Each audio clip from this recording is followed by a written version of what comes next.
The shadows of dusk stretched across the rolling hills of Boeotia, a land where legends slumbered beneath olive groves and ancient stone. Here, among the fertile valleys of central Greece, stories were born, lived, and died, tales of triumph and tragedy etched into the very soil. Yet one such story, perhaps the most remarkable, lay buried for centuries, forgotten by those who walked above.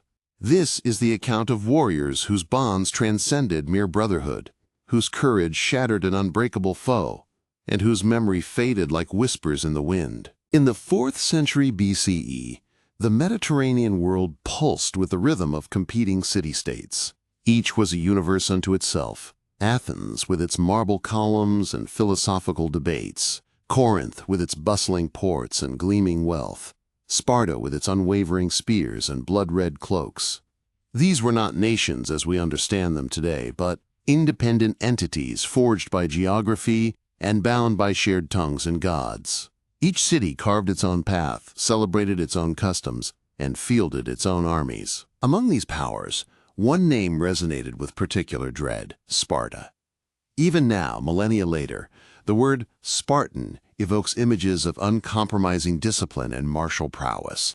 This was no accident. Sparta had cultivated this reputation through generations of single-minded devotion to war, fashioning itself not merely as a military power, but as the embodiment of martial virtue itself. From the moment of birth, Spartan society judged its male citizens by one criterion alone: their potential as warriors. Newborns deemed weak or malformed were abandoned to the elements at the foot of Mount Taygetus, a cruel but telling indicator of Spartan values. Those who survived this first judgment faced another at age 7, when they were torn from their mother's embrace and delivered into the agoge, perhaps history's most brutal educational system. The agoge was not a school as we would recognize it. It was a crucible designed to burn away all softness, all hesitation, all individuality. Boys slept on reed mats outdoors in all seasons, receiving only one thin cloak for warmth. They went barefoot in winter and summer alike. Their food was deliberately insufficient, forcing them to steal to survive. But woe to any boy caught in the act, for the punishment was not for theft, but for the failure of being detected. They learned to endure pain without complaint during ritual whippings at the altar of Artemis Orthia, where boys were flogged until blood flowed freely down their backs. Some died under the lash, but to cry out was to invite shame worse than death. This was not cruelty for cruelty's sake, but a calculated system to produce men who would stand unflinching before any enemy, who would march without question into certain death if Sparta demanded it. By 18, those who survived emerged as hoplites, heavy infantry soldiers who formed the backbone of Greek warfare. Clad in bronze breastplates, bronze greaves, and distinctive crested helmets, each carried an 8-foot thrusting spear and wore upon his left arm the aspis, a round shield nearly a meter in diameter, heavy with wood and bronze. This was not merely protection, but the foundation of Spartan tactics. In battle, each man protected not only himself, but the soldier to his left, creating an interlocking wall of bronze that moved as one organism across the battlefield. The Spartans perfected this formation, the phalanx, turning it from mere tactics into an art. While other cities fielded armies of citizen farmers who trained occasionally between harvests, Sparta's warriors knew nothing else. Their entire existence served one purpose: to fight and die for Sparta's glory. This single-minded purpose bore bloody fruit on countless battlefields. During the Persian Wars, when Xerxes led hundreds of thousands against Greece, it was at Thermopylae that 300 Spartans, alongside smaller contingents of allies, held the narrow pass against overwhelming odds. When King Leonidas and his men perished to the last warrior, they entered immortality. Go tell the Spartans, stranger passing by, that here, obedient to their laws, we lie. Read the epitaph at their tomb. Their sacrifice became the rallying cry that would eventually drive the Persians from Greek soil. At Plataea, it was the Spartan contingent that broke the back of the Persian land forces, ending the invasion threat. During the long, bitter years of the Peloponnesian War, Sparta, a city of perhaps 40,000 people, overcame Athens. a naval power with a population 4 times larger and wealth beyond measure. Time and again, the red cloaks and bronze shields of Sparta proved invincible. So complete was Spartan dominance that many opponents simply surrendered at the sight of them. Cities that defied them found their walls breached, their men slaughtered, their women and children enslaved. The very word laconic, derived from Laconia, the region surrounding Sparta, entered our language from the Spartans' famously terse speech. When Philip of Macedon threatened, "If I enter Laconia, I will raze Sparta to the ground," the ephors replied simply, "if." Such was their confidence, earned through centuries of unbroken victory. In the aftermath of the Peloponnesian War, Sparta stood unchallenged as the dominant land power of Greece. They installed friendly governments across the peninsula, stationed garrisons in strategic cities, and enforced their will through the simple threat of intervention. The Spartan reputation had become a weapon as potent as any spear. But greatness casts long shadows, and in these shadows another city was watching, learning, and waiting. Thebes sat amid the plains of Boeotia, surrounded by fertile fields and rolling hillsides. While Athens produced philosophers and Sparta forged warriors, Thebes pursued a middle path, prosperous but not extravagant, martial but not militant. To the great powers of Greece, Thebes often seemed an afterthought, a regional center caught between giants, significant mainly for its strategic location in central Greece. The Thebans themselves were the subject of Greek stereotypes, sometimes mocked by Athenians as slow-witted and provincial. Boeotian swine, they were sometimes called in the cosmopolitan streets of Athens. But this dismissive attitude belied a people of deep resilience and quiet ambition. For generations, Thebes had navigated the perilous waters of Greek politics by shifting alliances, sometimes supporting Athens, sometimes backing Sparta, always seeking to preserve its independence in a world where neutrality was rarely an option. During the Persian Wars, Thebes had even Medized, supported the Persian invaders, a choice that would stain its reputation for decades afterward. By the early 4th century BCE, Thebes found itself under Sparta's thumb. Following the Peloponnesian War, Sparta had installed a puppet government in Thebes and occupied the city's central fortress, the Cadmea. Many Theban citizens fled into exile, finding refuge in neighboring Athens, where they plotted their return. In 379 BCE, their opportunity arrived. A small band of exiles, disguised as women attending a festival, smuggled themselves into Thebes. Under cover of darkness and a winter storm they struck, assassinating the pro-Spartan leadership and rallying the population. By morning, common Thebans had surrounded the Spartan garrison on the Cadmea. Caught unprepared and outnumbered, the Spartans negotiated their withdrawal. Thebes was free, but freedom is fragile without the strength to defend it. The new democratic government faced threats from both without and within. Sparta would surely return with a vengeful army, while pro-Spartan factions might still attempt to seize power. What Thebes needed was not just an army, but a symbol, a core of absolute loyalty that would stand firm when all else wavered. From this urgent need emerged an innovation that would change the course of Greek history: the Sacred Band of Thebes. The creation of this elite force is attributed to Gorgidas, a Theban general who understood that extraordinary times demanded extraordinary measures. Traditional hoplite armies, composed of citizen soldiers who trained part-time, would not be sufficient against Sparta's professional warriors. Thebes needed something more. Gorgidas' solution was as practical as it was revolutionary. He would form a small unit of 300 men, a number perhaps deliberately chosen to echo the famous Spartan stand at Thermopylae.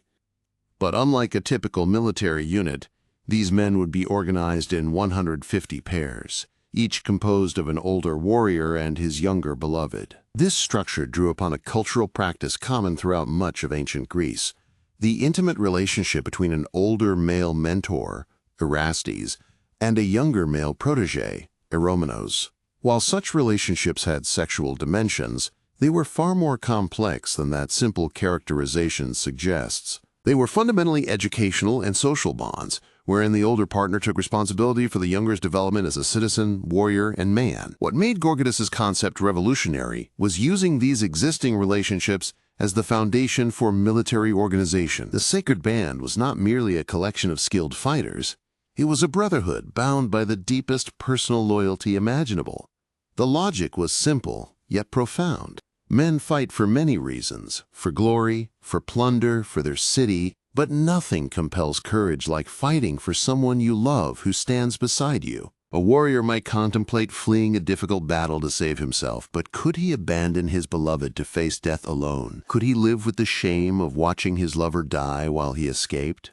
The answer, Gorgidas wagered, was no. Plutarch would later write, "A band that is held together by the friendship between lovers is indissoluble and not to be broken, since the lovers are ashamed to play the coward before their beloved, and the beloved before their lovers, and both stand firm in danger to protect each other." The men selected for this elite unit came from the finest families of Thebes. They were not merely chosen for physical strength or skill at arms, though these qualities were essential. They were selected for character, for discipline, for unwavering loyalty to Thebes and to each other. Once chosen, they lived together in barracks atop the Cadmea, the very fortress that Sparta had once occupied. There they trained relentlessly, honing their bodies and minds for the trials to come. The city provided for their maintenance, ensuring they could devote themselves fully to their martial development without the distractions of civilian life. Their training went beyond typical hoplite preparation. While all Greek soldiers practiced formation fighting, the Sacred Band elevated this discipline to an art form. They learned to move as one entity, to anticipate each other's actions without words, to maintain formation even in the chaos of battle. They practiced with the traditional hoplite weapons, spear, shield, and short sword, but also trained in wrestling, running, and other athletic pursuits that built both individual prowess and unit cohesion.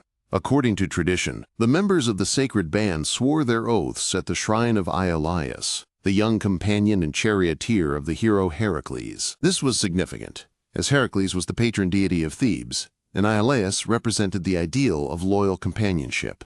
The name Sacred Band itself reflected the solemn, almost religious nature of their commitment.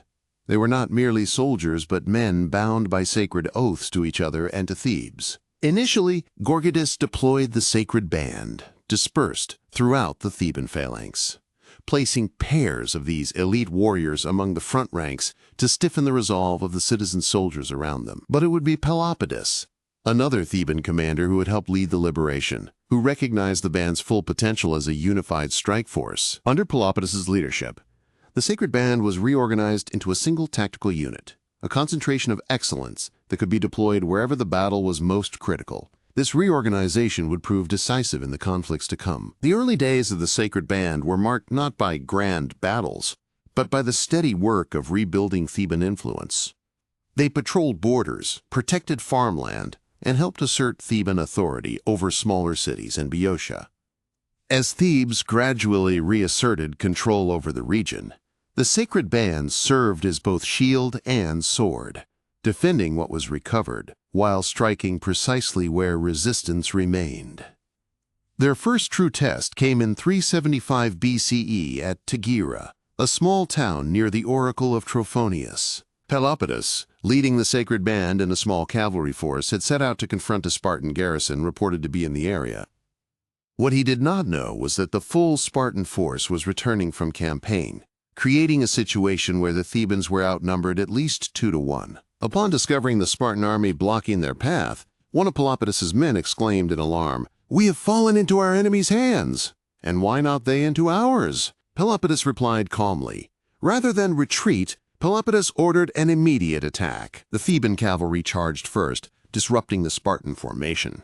Then the Sacred Band advanced in tight order, their shields locked, their spears leveled. They struck directly at the Spartan center, where the most experienced enemy officers commanded. What followed was not just a battle, but a revelation. The Sacred Band fought with such cohesion, such determination, that they drove a wedge into the Spartan lines. When two Spartan commanders fell in quick succession, confusion rippled through their ranks. The Sacred Band pressed forward, exploiting the momentary hesitation, widening the breach. The Spartans, finding their center collapsing, attempted to open their ranks to let the Thebans pass through, a standard tactic to envelop and destroy an enemy penetration. But the Sacred Band refused to follow the script. They maintained formation, continuing their disciplined advance while expanding outward to engage the Spartans attempting to flank them. After fierce fighting, the Spartans withdrew from the field in good order, but the fact remained. They had retreated before a numerically inferior force, something unheard of in living memory. Stagira was not a decisive victory in strategic terms, but its psychological impact reverberated throughout Greece. Sparta, the unconquered, had been bloodied by a force they should have overwhelmed. The Sacred Band had proven that Spartan invincibility was a myth, not a reality. Plutarch would later write that Stagira was the beginning of Sparta's downfall, the first crack in an edifice that had stood unshaken for centuries. In the years that followed, the Sacred Band participated in numerous campaigns as Thebes expanded its influence. During operations near Corinth, in 369 BCE, they demonstrated another vital quality, the ability to maintain discipline even in retreat. When Theban forces were pushed back by enemy light troops, the Sacred Band held formation, preventing a disorderly rout and allowing for a strategic withdrawal rather than a disastrous collapse. That same year, the Sacred Band supported deep operations into the Peloponnese itself, the Spartan heartland, as Thebes began to challenge Sparta not just defensively but offensively. Throughout these campaigns, the band served as both an elite strike force and a protective detail for Theban commanders, their versatility making them invaluable on multiple fronts. During the Third Sacred War, a complex conflict centered on control of the Delphic Oracle and its treasures, the Sacred Band helped secure supply routes, reinforce allies, and conduct coordinated assaults. Their status as a permanent standing force gave Thebes a rapid response capability that seasonal militia armies simply could not match. But these operations, significant as they were, would be overshadowed by what happened in 371 BCE on the plains near a small town called Leuctra. There, the Sacred Band would face Sparta at the height of its power, and there, the course of Greek history would change forever. The Spartan army that marched into Boeotia in the summer of 371 BCE was impressive by any standard. Approximately 11,000 strong, it included Spartan citizens, perioikoi, free non-citizens who served as hoplites, and allied troops from across the Peloponnese. Leading them was King Cleombrotus I, a seasoned commander determined to crush Theban independence once and for all. Sparta's strategy was simple and had served it well for generations. Advance directly, engage the enemy in a frontal phalanx battle, and overwhelm them with superior discipline and morale. The Spartans positioned their best troops, including the Spartan citizens themselves, on the right wing, a traditional place of honor in Greek warfare, as it was considered the strongest position. The Theban army that came to meet them was smaller, around 7,000 men, but led by commanders who understood that fighting Sparta on Sparta's terms was a path to destruction. Chief among these leaders was Epaminondas, a man whose tactical genius would revolutionize Greek warfare. Epaminondas had studied Spartan tactics carefully and identified their vulnerabilities. The traditional Greek phalanx was deployed evenly across the battle line, usually 8 to 12 men deep. But Epaminondas chose a radically different approach. He concentrated his forces on the left wing, directly opposite the Spartan right where their best troops were stationed, creating a formation up to 50 ranks deep. This oblique order was revolutionary.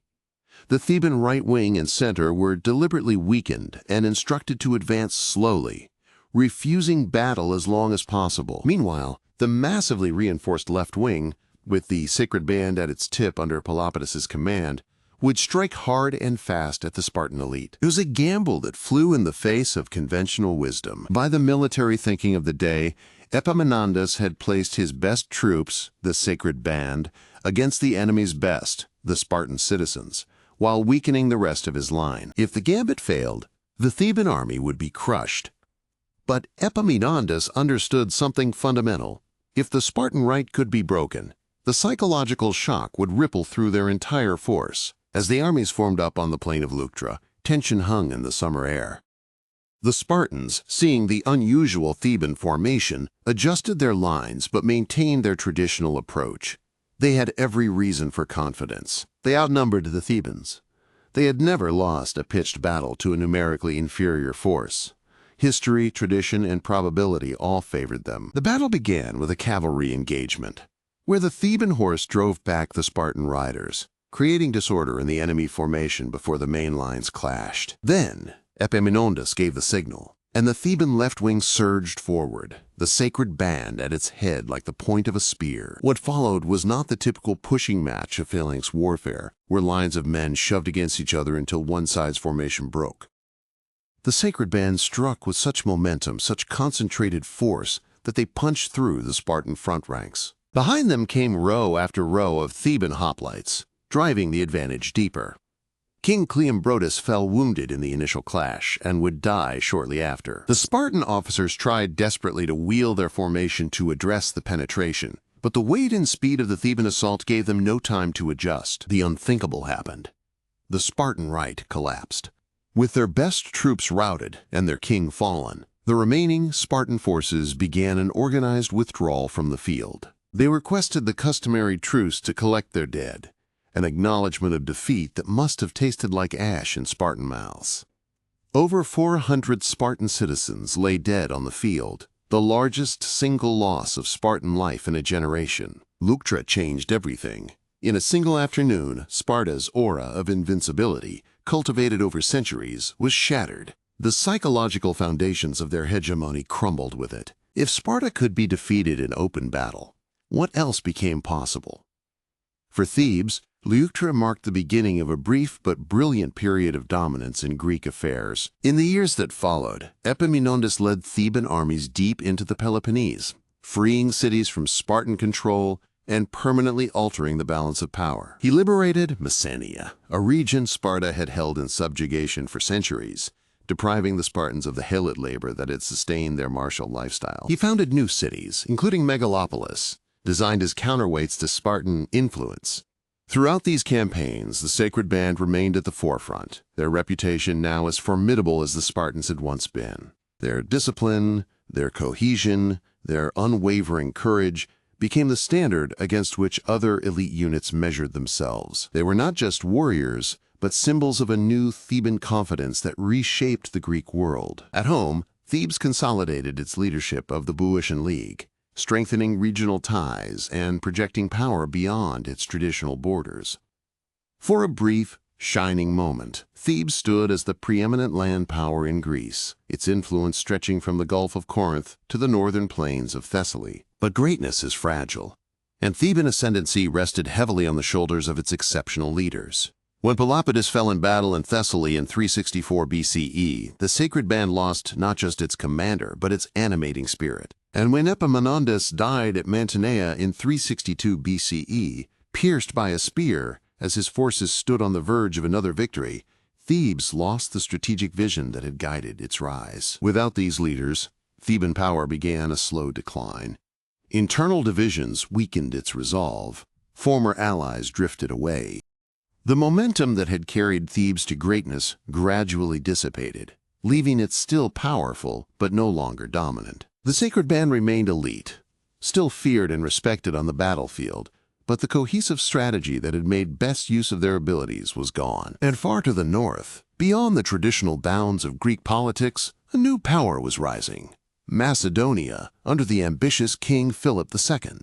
As Greek city-states exhausted themselves in endless rivalries, Philip built an army incorporating lessons learned from their conflicts. He studied the Theban oblique order and the role of the Sacred Band. He developed the Macedonian phalanx with its longer spears and more flexible formations. He created formal cavalry units that could deliver decisive blows rather than merely skirmish on the flanks. By 338 BCE, Philip was ready to move south into central Greece. Athens and Thebes, setting aside their traditional enmity, formed an alliance to resist him. At the small town of Chaeronea, their combined armies met the Macedonian force. The battle array followed patterns now familiar. The Athenians held the left wing, the Thebans the right, with the Sacred Band positioned at the extreme right, the place of greatest honor and responsibility. Facing them was the Macedonian left, commanded by an 18-year-old prince named Alexander, Philip's son and heir. As the battle was joined, Philip employed a strategy of controlled withdrawal on his right wing, drawing the Athenians forward, stretching their formation, creating gaps. Meanwhile, on the Macedonian left, young Alexander led a cavalry charge directly at the Sacred Band. The details of what happened next are lost to history, preserved only in fragments and later accounts. We know that the Sacred Band stood their ground as the battle turned against the Greek allies. We know that Alexander's cavalry charge, followed by an infantry assault, eventually encircled them. We know that they refused to retreat or surrender, fighting to the last man. When the dust settled, all 300 members of the Sacred Band lay dead on the field of Chaeronea, still in their ordered ranks, still paired as they had lived and trained. According to Plutarch, Philip of Macedon himself walked among their bodies afterward and wept at the sight. Moved by such devoted courage, even in enemies, perish miserably any man who thinks that these men did or suffered anything disgraceful, he is reported to have said. With the Sacred Band destroyed and the combined Athenian-Theban army defeated, Greek independence effectively ended. Philip established the League of Corinth, a pan-Hellenic alliance with himself as leader, formalizing Macedonian hegemony. His son Alexander would soon inherit this power and launch the conquests that would spread Greek culture across the known world. As for the Sacred Band, they passed into obscurity. In the new Macedonian order, there was little reason to commemorate a defeated enemy, no matter how valiant. Thebes itself would rebel against Alexander in 335 BCE after Philip's assassination and pay a terrible price. The city was razed to the ground, its population sold into slavery. Only the house of the poet Pindar spared from destruction. With Thebes gone, the memory of its elite warriors faded like mist in morning sun. For over 2,000 years, the Sacred Band existed primarily as a footnote in classical texts, their story overshadowed by the more durably famous Spartans and the world-changing conquests of Alexander. Even their final resting place was lost to history. Then, in 1880, archaeologists excavating near Chaeronea uncovered a remarkable find, a mass grave containing the remains of 254 individuals, arranged in rows, with remnants of armor and weapons still among them. Nearby stood a stone lion, weathered by centuries but still vigilant, apparently erected as a monument to the fallen. Analysis of the remains confirmed what ancient sources had claimed.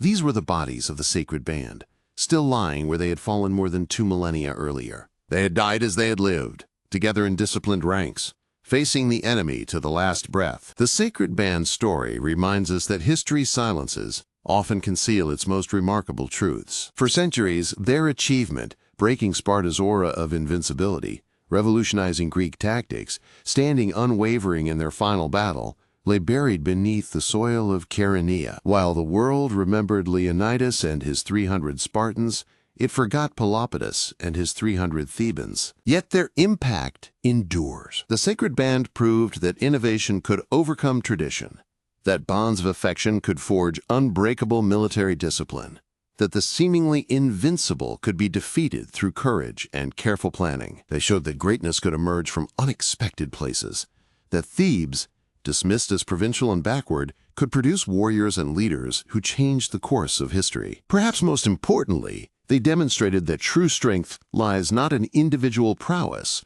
but in the bonds between comrades, that an army fights not for abstract glory, but for the person standing next to them, for the community that raised them, for the home they defend. The Sacred Band of Thebes may have vanished from popular memory, leaving behind no epic poems, no marble monuments that survived the centuries. But underneath a humble lion on a quiet plain in central Greece, they remain as they lived, together, disciplined, and unbroken even in death. Their story, nearly lost to history, speaks across millennia of courage, innovation, and the power of fighting for those we love. Thank you for watching. If you enjoyed this story, please like and subscribe for more content.